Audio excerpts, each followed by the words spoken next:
Yan si baby Gabriel. Ang cute naman ng baby na yan, no? Pina-stop niya pa sa 9 cm ang baby na yan. Pero awa ng Diyos, lumabas si baby. Clear ang kanyang panubigan. Hindi rin pulupot si baby. Ayan. So, si baby po ay 2.9 kilos. Ayan, si baby Gabriel.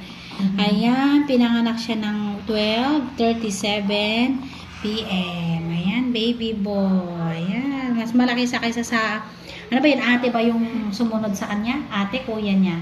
Babae yun? Ate. Ate, yan. So, 2.9. Yung ate niya is 2.5. Siya naman ay 2.9 nilabas. Yan. So, mga initial vaccine, ma'am, naibigay na kay baby mo. Tapos, isusulat natin sa baby book niya, ha? Ayan, nakaraos na sila ni Mami. Si baby Gabriel. Ang bait-bait naman yan. Kaputi-puti naman yan. Uy.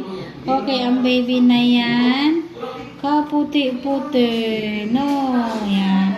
Mag-stay lang kayo dito ng 24 hours bago makauwi, ha? Ayan, congrats.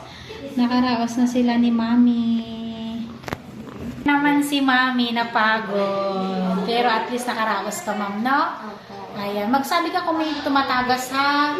Bumubulwak, tuloy-tuloy na masakit ang puson, balakang, parang nagli-labor, nahihiro, nahirapang huminga, naninikip ang dibdib. Lahat yun sasabihin mo, ha? Wag na wag kang tatayo.